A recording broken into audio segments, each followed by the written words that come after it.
तो दोलन में सबसे पहले हम ये जानते हैं कि जो गति होती उसमें एक और गति और है, एक बोलते हैं आवर्ती गति। आवर्ती गति,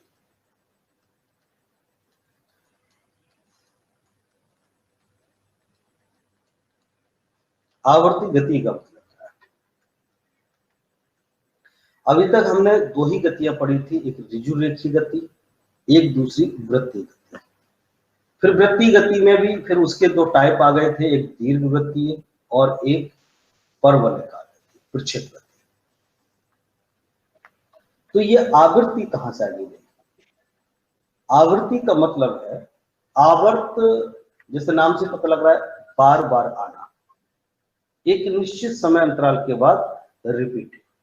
तो ये कह सकते हैं कि ऐसी गति जहां पर एक निश्चित समय अंतराल पर, एक निश्चित समय अंतराल पर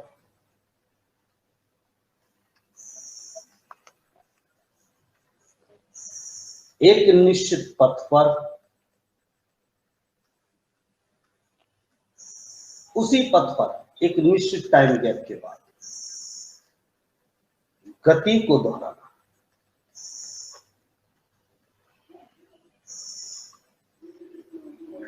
अब इससे मतलब नहीं है कि वो ऐसे मार्ग पर चलेगी या ऐसे मार्ग पर गति करेगी, एक निश्चित टाइम के बाद अगर कोई रिपीटिंग हो रही है उसी मार्ग पर, तो वो आवर्ती गति है।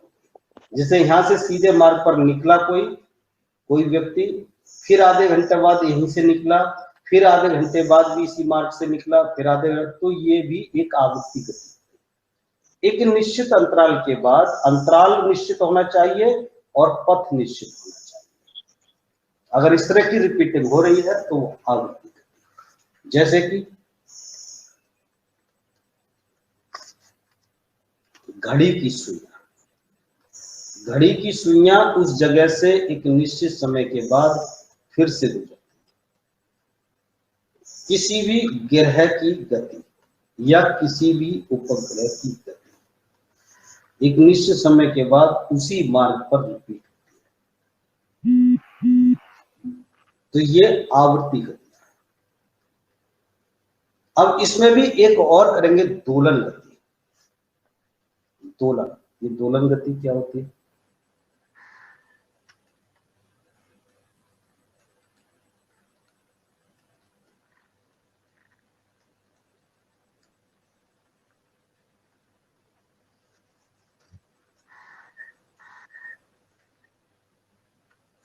दोलन गति का मतलब है एक निश्चित बिंदु के इधर उधर, जैसे कि हमने एक ये किसी दृढ़ भाग पर एक रस्सी को लटका दिया और इस रस्सी में बांध दिया हमने कोई एक पेंडल, एक गोला बांध दिया, एक धागे में एक गोला बांध दिया। अब इसको हम एक तरफ को खींच करके ले जाए दूसरी साइड, ले जाए इधर को, तो ये पहले इधर को जाएगा और इधर को जाने के बाद फिर ये वापस आएगा और फिर इधर को चला जाएगा और इधर से फिर से अपने ही मार्ग पर वापस आएगा। इस तरह से ये आएगा जाएगा। तो इसमें क्या हुआ दोलन गति में? एक निश्चित बिंदु के, एक बिंदु के, एक निश्चित बिंदु के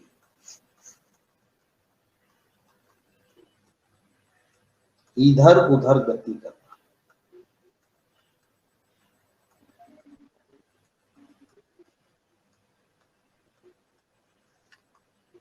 यानी कोई बिंदु है, इसके कभी इधर गति कर रही है, कभी इधर गति कर रही है, इधर उधर गति कर रही है। इस बिंदु के ऊपर नीचे भी गति हो सकती है।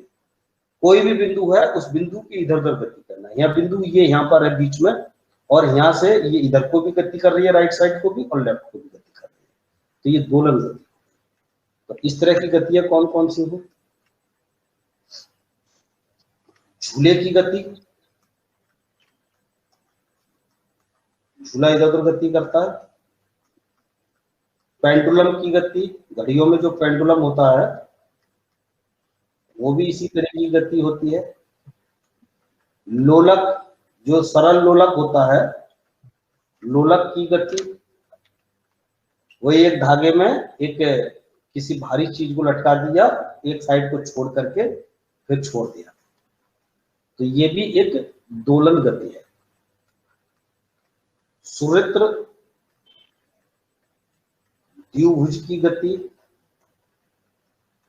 सुवृत्त द्विभुज क्या होता है, जैसे चिमटा मान लीजिए, एक चिमटे की तरह, इस चिमटे को क्या किया आपने, कहीं इधर को ये दबा के छोड़ दिया, दबा करके छोड़ दिया, तो ये इधर उधर गति करेगा, ये अपने बिंदु की इधर उधर गति करेगा, यहाँ पर भी ये अपनी बिंदु के कुछ देर तक इधर उधर गति करेगा। तो ये सुवृत्त द्विभुज होता है इस तरह का, चिमटे की तरह, तो इसकी गति भी दोलन गति।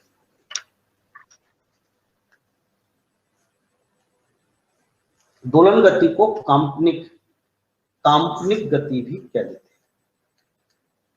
काल्पनिक गति यानी अगर कहीं कंपन हो रहे हैं इस तरह के, तो कंपन भी इस तरह की गति हो गई। कंपन, जैसे हमारे पैर कांप रहे हैं, तो हमारे पैर भी उस बिंदु की इधर उधर गति कर रहे हैं, तो ये भी एक दोलन गति। दोलन गति का मतलब सीधा यही है कि उस बिंदु की इधर उधर गति होनी चाहिए।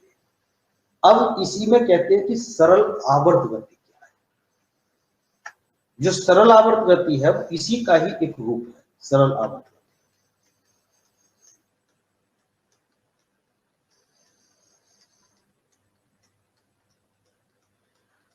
सरल आवर्त गति, तो आवर्त गति तो ये थी कि एक निश्चित समय अंतराल के बाद एक निश्चित पथ पर गति दोहराई जा रही है, उसी पथ पर गति दोहराई जा रही है। तो यहां पर तो उसी पथ पर बार बार दोहराई जा रही है, लेकिन यहाँ क्या है, एक बिंदु के इधर उधर गति है। जब इस इधर उधर गति होती है तो इसमें एक चीज और जान लीजिए कि जो मैक्सिमम एक साइड को जाता है, जो धागा ये जो इधर को एक साइड को जितनी मैक्सिमम गति होगी उसे कहते हैं आयाम, इसे आयाम बोलते हैं। और एक चक्कर लगाने में जो समय लगेगा, जैसे ये गया और ये आकर के उसी जगह पर आ गया, ये यहाँ पर आ गया, यहाँ गया इधर को एक साइड को, फिर वापस आया दूसरी साइड को गया, फिर अपनी जगह पर आ गया, तो इसे कहेंगे एक कंपन। एक कंपन, इसको एक कंपन कहेंगे। एक चक्कर पूरा करने में जो समय लगेगा, इसमें जो टाइम लगेगा पूरा, वो कहलाएगा आवर्त काल, या इसको दोलन भी कह सकते हैं, एक दोलन भी कह सकते हैं। एक दोलन में जो समय लगेगा वो आवर्त काल कहलाएगा। तो देख लीजिए, एक आयाम होता है, आयाम क्या चीज होती है, एक दोलन होता है, दोलन क्या चीज होती है, एक आवर्त काल होता है, ये क्या चीज होती है, और एक इसमें होता है आवृत्ति, ये चीज क्या होती है। आवृत्ति को हम n से दिखाते हैं, n बराबर होता है 1/t। आवृत्ति का मतलब 1 सेकंड में कुल दोलन, आवृत्ति का मतलब है 1 सेकंड में कुल दोलन। 1 सेकंड में जितने दोलन हो जाते हैं वो उसकी फ्रीक्वेंसी कहलाती है, आवृत्ति कहलाती है। इसको फ्रीक्वेंसी भी कह सकते हैं। जैसे कि जो विद्युत होती है इंडिया में, विद्युत की जो फ्रीक्वेंसी है, आवृत्ति है n, वो 50 हर्ट्ज होती है, यानी 50 बार पॉजिटिव हो जाती है, 50 बार नेगेटिव हो जाती है, 50 चक्कर लगा देती है, 50 दोलन कर देती है एक सेकंड। आवर्तकाल का क्या मतलब हो गया, एक दोलन में कुल समय, एक दोलन में लगा समय, एक दोलन में जो समय लगता है वो कहलाता है आवर्तकाल।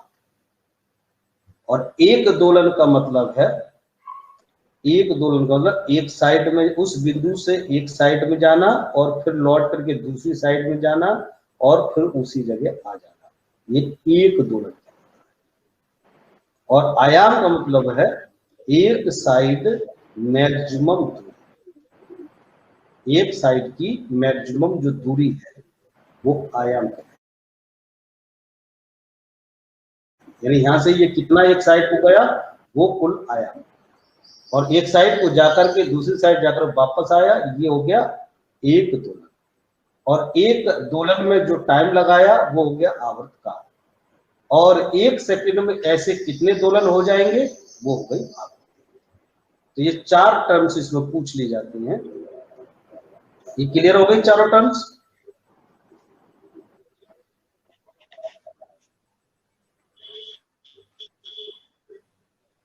अब हम पहुंचते हैं सरल आवर्त गति। सरल आवर्त गति क्या होती है? सरल आवर्त गति के लिए कुछ शर्तें हैं। सबसे पहली शर्त तो यह है सरल आवर्त गति, यानी सरल आवर्त गति जब ही होगी जब ये शर्त पूरी। तो क्या होता है सरल आवर्त गति में? सबसे पहले तो एक सरल लोलक लिया जाता है।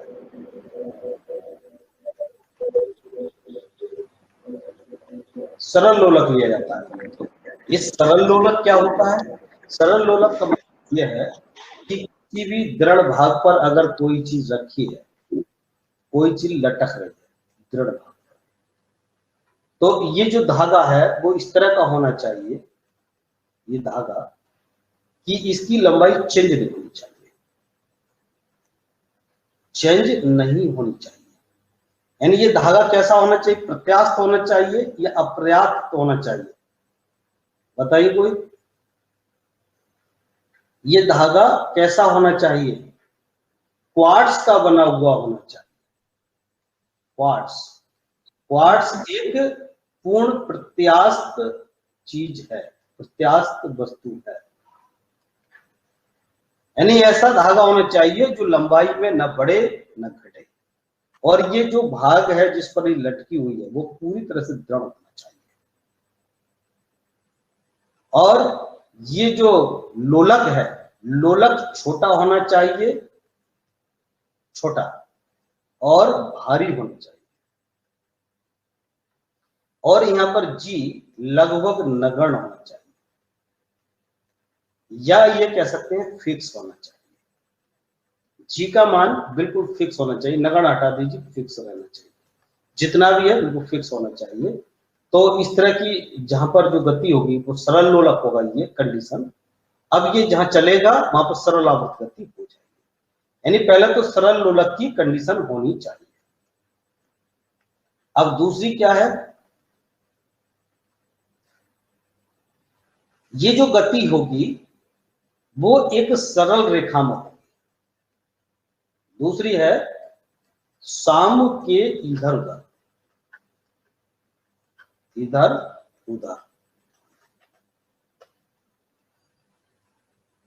गति। तो साम्य के इधर उधर तो ये भी हो रही थी, देखिए, एक निश्चित बिंदु के इधर उधर, एक निश्चित बिंदु के इधर और उधर। तो साम्य के इधर उधर और एक निश्चित बिंदु के इधर उधर कोई अंतर नहीं है। हाँ, अब अंतर जो आएगा वो अंतर ये आएगा, एक सीधी रेखा, एक सीधी रेखा। यहां जो गति होगी इस बिंदु के बिल्कुल एक सीधी रेखा में होगी, जबकि इधर जो गति हो रही थी वो एक सीधी रेखा में नहीं हो रही थी, वो हो रही थी दीर्घ वृत्ताकार या वृत्ताकार रेखा। इस तरह से हो रही थी। तो जब इस तरह की गति होगी तो इसे दोलन गति कहेंगे। इसको पेंडुलम की गति, लोलक की गति, दोलन गति तो है, लेकिन सरल आवर्त गति ये वाली नहीं है। सरल आवर्त गति जब होगी जब ये बिल्कुल सीधी रेखा में सामने की इधर उधर चलेगी। तो अब ये कब होगी?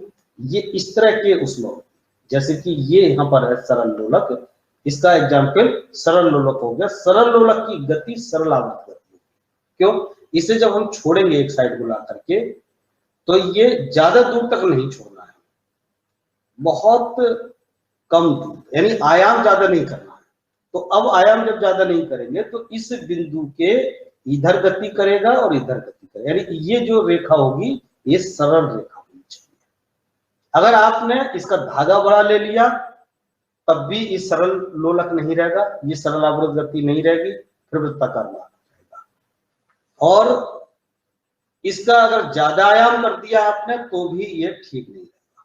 तो आयाम भी कम होना चाहिए, आयाम इसका मिनिमम होना चाहिए, और धागे की लंबाई भी मिनिमम से मिनिमम आपको रखनी चाहिए, तो ये गति सरल आवर्त गति बन जाएगी। शाम के इधर उधर गति सरल आवर्त गति है अगर वो एक सीधी रेखा में हो रही है तो इस तरह की गतियां कौन कौन सी होती है? एग्जाम्पल सिर्फ सरल लोलक में देखिए, इसका एग्जाम्पल सिर्फ सरल। झूला भी तो है। झूला इसमें नहीं आएगा, झूला इस मार्ग को ले लेता है, झूला नहीं आएगा। सरल रेखा भी तो होती है, वो देखा होगा आपने। होती है, ये दीर्घवृत्ताकार में होती है झूले में। झूला एक साइड को जाता है तो ऊपर को उठ जाता है, इधर को जाता है तब भी उठ जाता है। आप नीचे से देख लेना, नीचे से यहाँ इसके पैर नीचे टिकते हैं, यहाँ पैर नहीं टिकते हैं उसके जो बैठा हुआ है, आप खुद देख लीजिए। झूले की गति सरल आवर्त नहीं है, दोलन गति तो है, जबकि ये पेंडुलम की गति भी, हाँ पेंडुलम की गति भी नहीं है, ध्यान रखिए, पेंडुलम की गति भी सरल आवर्त नहीं है। सरल आवर्त सिर्फ सरल लोलक की गति है केवल, और ये भी प्रयोगशाला में करके देखते हैं। जब तक क्वार्ट्ज का धागा नहीं होगा सरल आवर्त गति नहीं बनेगी, ये ध्यान रखिए, इसमें कहीं गलती ना हो जाए। और एक चीज इसमें और कर लीजिए, ये दोलन गति में लिख लीजिए, क्योंकि दोलन गति और उधर को इस गति में सरल आवर्त गति में कहेंगे तो ये जो पॉइंट है ये सेम क्या होगा कि इसमें स्थिति ऊर्जा कब ज्यादा होगी, स्थिति ऊर्जा कब ज्यादा, जब ये लास्ट में होगा। यहाँ यू मैक्सिमम होगी, यहाँ भी यू मैक्सिमम होगी, और के मैक्सिमम कहाँ होगी? जब ये बीच से गुजर रहा होगा, के मैक्सिमम, यानी गतिज ऊर्जा मैक्सिमम कहाँ होगी? जब ये बीच में से गुजर रहा होगा सामने से, तब गतिज ऊर्जा मैक्सिमम होगी। जब लास्ट में जाएगा तो स्थिति ऊर्जा मैक्सिमम होगी और के मिनिमम होगी।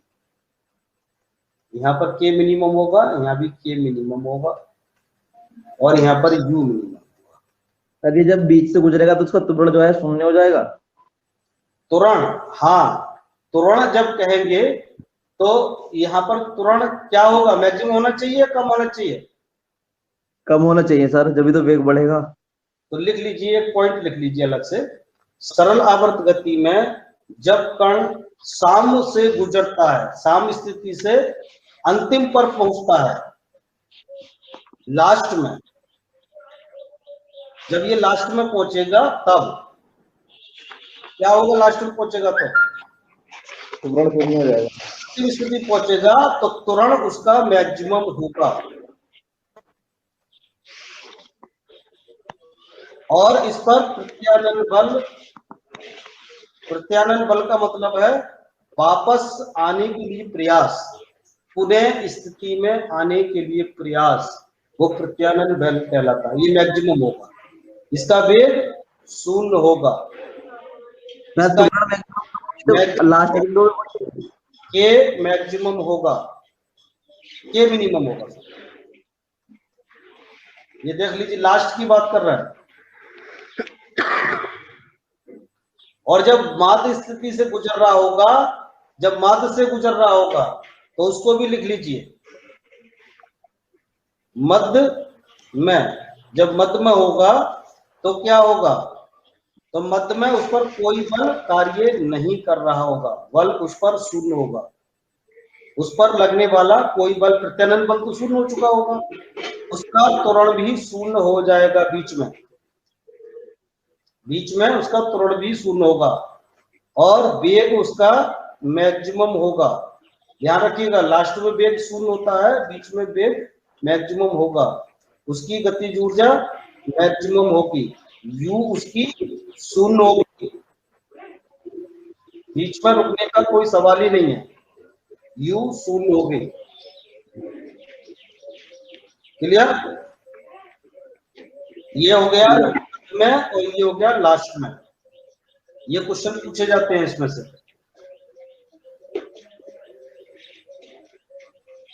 सरल लोलक जब ही बनेगा जब उसकी ये वाली कंडीशन होगी। ये जो लोलक है ना, ये भी भारहीन होना चाहिए, ज्यादा भारी नहीं होना चाहिए। अब इसमें जो सरल लोलक में जो आवर्तकाल आएगा, सरल आवर्त गति है तो कितना आता है, t बराबर 2 pi under root L g. ये फॉर्मूला बनकर के आएगा। एल क्या हो गई, इसकी धागे की लंबाई हो गई, और जी यहाँ पर लगने वाला ये जी हो, ये जी काम कर रहा है, तो इसका आवर्तकाल कितना आएगा, कितना है। ये किस बात पर निर्भर करेगा, सिर्फ लंबाई पर निर्भर करेगा धागे की, और यहाँ पर गुरुत्वीय त्वरण पर निर्भर करेगा, एम पर निर्भर नहीं करेगा, उसके द्रव्यमान पर निर्भर नहीं करेगा। लोलक है, जो लोलक लिया है इसके द्रव्यमान पर निर्भर नहीं करेगा। वैसे सरल आवर्त गति में हमें कम वजन का लोलक लेना चाहिए, बहुत कम। अब देखिए इसका एग्जाम्पल नहीं, अनुप्रयोग कर लीजिए।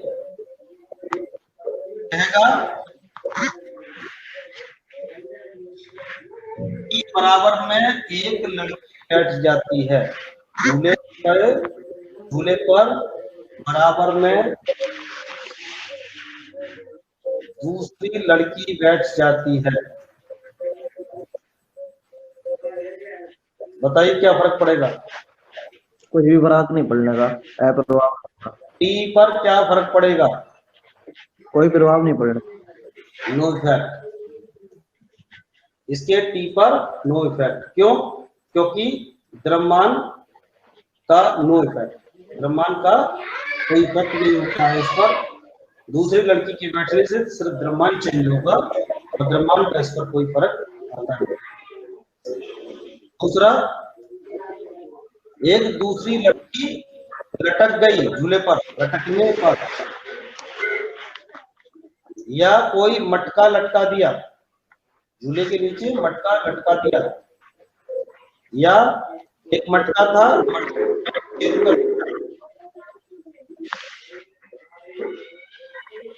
मटके में छेद कर दिया, एक मटका झूल रहा था और मटके में छेद कर दिया, क्या होगा? कम हो जाएगा कि जो लंबाई अभी तक थी, इस लंबाई में ये जो चीज लटकाई है, या जो पानी की धार, इसकी लंबाई और करके बढ़ गई।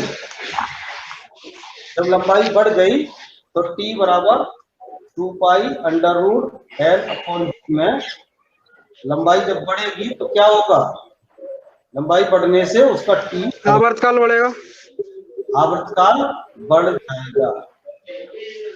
जितना आवर्तकाल पहले था वो आवर्तकाल बढ़ जाएगा।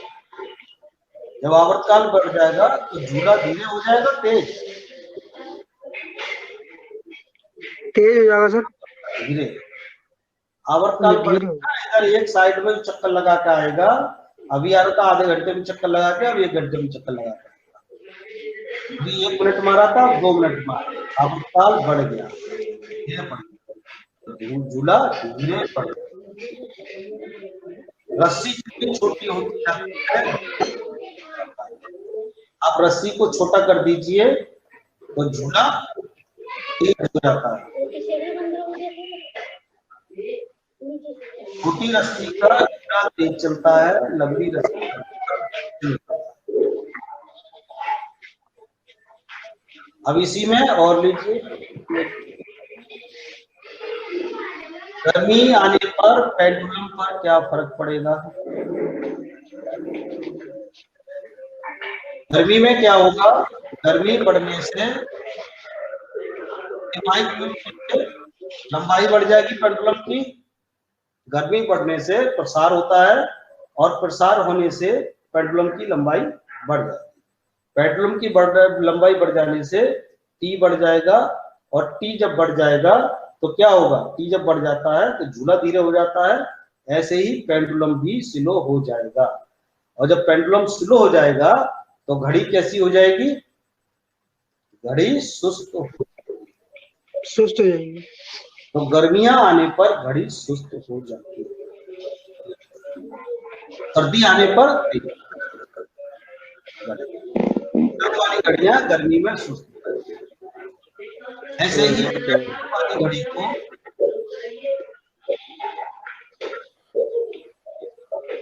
आप ले गए भूमध्य रेखा,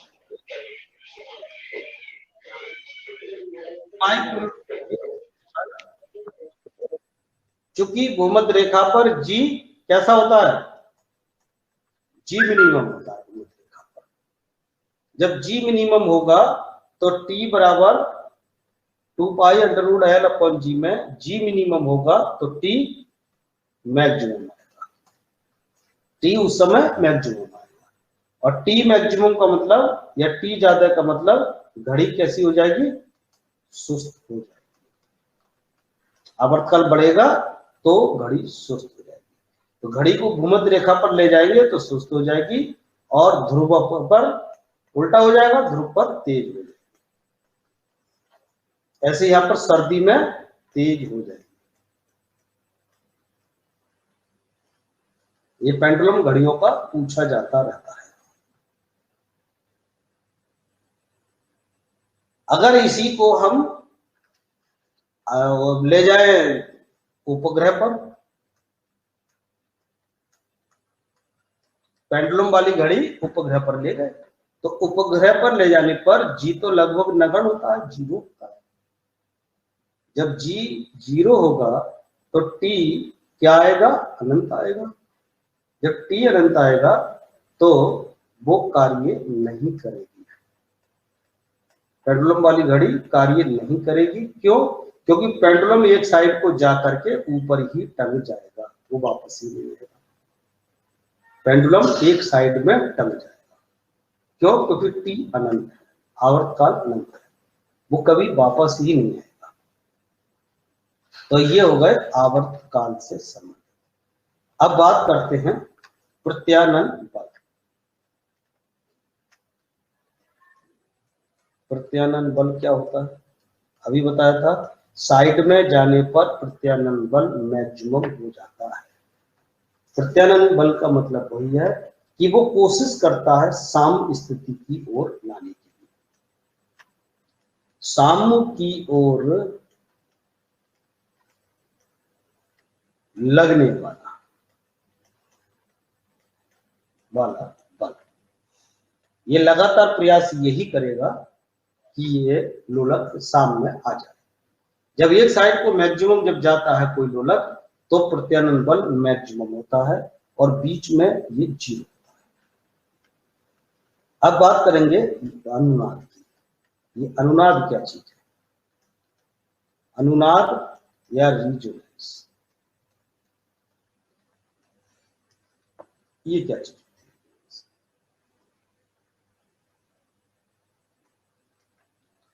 जैसे हमें मालूम है कि हर चीज की अपनी एक आवृत्ति होती है, दुनिया में हर चीज कंपन कर रही होती है। तो कोई भी जो चीज कंपन करती है, कंपन का मतलब अपने साम्य स्थिति के इधर उधर जो गति करती है, कंपन करती है, तो उसका अपना एक आवृत्ति होती है। हर वस्तु की अपनी एक आवृत्ति होती है जिसको कहते हैं स्वाभाविक आवृत्ति।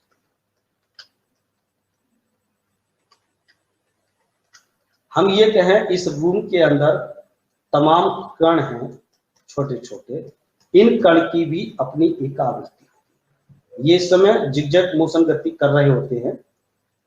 ऐसी अगर ठोस है तो अपनी ही स्थिति के इधर उधर साम्य गति करते हैं, ठोस में अपनी ही स्थिति के इधर उधर गति करते हैं अगर ये ठोस है तो इनकी भी एक अपनी स्वाभाविक आवृत्ति होती है। यानी अगर पुल है तो पुल की भी अपनी एक स्वाभाविक आवृत्ति होगी, पुल है तो। कुएं की अपनी एक स्वाभाविक आवृत्ति होगी। गिलास है, गिलास के अंदर जो वायु है उसकी अपनी स्वाभाविक आवृत्ति होगी। एक हॉल है, हॉल की अपनी स्वाभाविक आवृत्ति होगी। हर चीज की अपनी एक स्वाभाविक आवृत्ति होती है। तो किसी भी चीज की स्वाभाविक आवृत्ति और वहां पर कोई भी प्रणोदित दोलन करा दिए, प्रणोदित दोलन करा दिए, यानी हमने खुद प्रयास करके कुछ दोलन करा दिया, हलचल मचा दी, इसकी आवृत्ति होगी अपनी। जैसे इस रूम के अंदर हमने एक सरल लोलक लटका दिया और एक साइड को खींच करके हमने छोड़ दिया, तो उसकी अपनी आवृत्ति हो गई और यहाँ की हवा की अपनी आवृत्ति हो गई। या हमने कहा ये लोलक की गति हो गई, इसमें किसी आवाज की आवृत्ति हो गई, हमने आवाज मारी तो हमारी आवाज की भी अपनी एक आवृत्ति होती है। इस तरह से तरंग चलेगी आवाज की, आवाज की आवृत्ति हो गई। हमने हथौड़ा मारा तो हथौड़े की अपनी आवृत्ति हो गई। हमने कदम से कदम मिलाकर के पुल पर चले तो हमारे कदमों की आवृत्ति हो गई, कदम की आवृत्ति हो गई। तो जब ये दोनों आवृत्तियां बराबर हो जाती हैं या कुछ n गुनी हो जाती है तो क्या होगा? यानी किसी वस्तु की स्वाभाविक आवृत्ति उस वस्तु, वहां पर जो वस्तु है उसकी आवृत्ति के बराबर हो जाती है तो आयाम मैक्सिमम हो जाता है। किसका आयाम मैक्सिमम हो जाता है? जो प्रणोदित है उसका आयाम मैक्सिमम हो जाता है या जो वहां स्वाभाविक है उसका आयाम मैक्सिमम हो जाता है। स्वाभाविक वाले का आयाम मैक्सिमम हो जाता है, मैक्सिमम हो जाता है, ये मैक्सिमम हो जाता है। तो क्या होता है यहाँ पर आवाज जो होती है, अगर आवाज है तो ये गूंजने लगती है, आवाज में गूंज आ जाती है। अगर ये पुल है तो ये टूट जाता है। यानी ये जो प्रत्यानन बल है वो अपना काम छोड़ देता है। प्रत्यानन समाप्त हो जाता है तो वो मिलने का प्रयास नहीं करेगा, छोड़ देता है उसको। यानी आयाम इतना मैक्सिमम हो जाता है कि प्रत्यानन 0 हो जाता है। उस स्थिति में आवाज गूंज जाती है, पुल टूट जाता है। कदम से कदम, यही वजह है कि जो कमरे में गूंजना, जो गूंजना होता है वो गूंज इसी की वजह से होती है। कमरे में जो आवाज गूंजती है वो इसी की वजह से गूंजती है। कुएं में हम आवाज लगाएं, कुएं में हमारी आवाज क्यों गूंजती है? इसलिए गूंजती है। ऐसे ही कोई भी संगीतकार अपनी संगीत से कप, प्लेट, खिड़कियों के शीशे चटका देता है, खनखनाने लगती हैं, खिड़कियां खनखनाने लगती हैं, चटका देता है, वो यही कारण है। ऐसे ही सैनिक पुल पर कदम से कदम मिलाकर नहीं चलते, कदम से कदम मिलाकर पुल पर नहीं चलते। अगर उनके कदमों की आवृत्ति उस पुल की स्वाभाविक आवृत्ति के बराबर हो गई तो आयाम मैक्सिमम हो जाएगा, पुल टूट सकता है। तो कभी भी सैनिक किसी भी पुल पर कदम से कदम मिला करके नहीं चलते।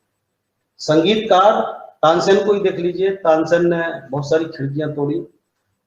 कोई भी संगीतकार कप प्लेट को खनखना देता है। कभी कभी आपने देखा भी होगा, डीजे बज रहा है तो वहां पर रखी कप प्लेट खनखनाने लगती है। घरों में जब म्यूजिक बजाते हैं तेज करके तो कुछ कप प्लेट खनखनाने लगते हैं, वो यही काम। इसको बोलेंगे अनुनाद रिजोनेंस।